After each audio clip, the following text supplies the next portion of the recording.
mi función no es tanto porque no puedo tener ese conocimiento de su funcionamiento interno, pues de hacer todo ese cribado, que seguro que una vez dentro pues se va conociendo, sino de hacer un poco más de correa de transmisión entre la sociedad y el ente público, de intentar abrir ese debate tan necesario como decía Óscar, y no tener miedo a preguntarnos 10 años después para qué estamos pagando y por qué hemos creado una radiotelevisión pública, ¿no? Y la primera respuesta obvia es para dar esos contenidos que no nos están ofertando el resto de radios y televisiones, la mayoría de ellos los convencionales.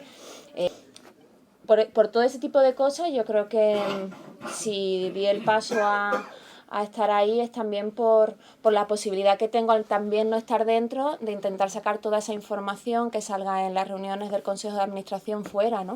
Nuestro compromiso es de todas esas reuniones, por supuesto, hacer una acta pública con todo lo que ahí salga, que se publicaría en una página web, y como este encuentro, pues también hacer asambleas públicas donde se rinda cuenta de lo que hemos estado hablando ahí. Y luego, yo creo que hay una parte positiva. Desde el momento en que entra una sola persona, decente, con convicciones sociales, democráticas, normales, ¿no? Las que tendría que tener cualquier representante público, pero que no las tienen habitualmente, pues cambia todo el propio funcionamiento de cómo funciona esa institución o ese órgano. O sea, va a haber una diferencia brutal desde que estén Óscar y Patricia en el Consejo de la Televisión Pública a que no estuvieran. Es que si no estuvieran, seguiría pasando todo igual que hasta ahora. Pero ahora tienen 4 ojos y los ojos de toda la gente que está fuera sobre eso. Y eso cambia la inercia de cómo se comportan. Y eso en el Parlamento lo hemos visto, ¿no? Claro, es que en la primera reunión que hicieron planteaban de lo primero que hay que aprobar el Parlamento es subirse los sueldos y el reparto de dinero para los partidos. Y dijimos, venga, pues lo hacemos público. Y eso hace como que cosas de verdad que para ellos eran súper normales, pues ya lo dejan hacer, ¿no? Y eso hemos hecho con todos los consejos de administración. Desde la experiencia propia, es que cada cual en el sitio en el que está, en este caso el trabajo, no puede esperar a que venga otro a solucionar la papeleta. Y tiene que intervenir ya.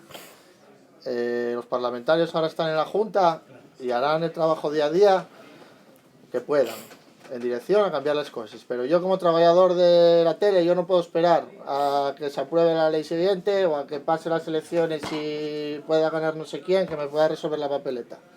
Porque en la tele están pasando cosas todos los días y quien dice la tele, que es lo que estamos hablando, dice en otros lados. Pero están despidiendo gente, están haciendo mañana otro chanchullo, mañana te tocan los huevos o no sé qué, y tenemos que intervenir ya. Y la manera de intervenir, yo la manera de intervenir que sé, y es juntándote con los de tu alrededor, haciendo fuerza y luchando para que las cosas se hagan con más justicia. Cuando la gente quiere. Desgraciadamente hay mucha gente que no quiere. Hay mucha gente que la echan, la mayoría, y no quiere hacer nada. Hay otra gente que cuando la echan, pues vas y entonces se les apoya para luchar.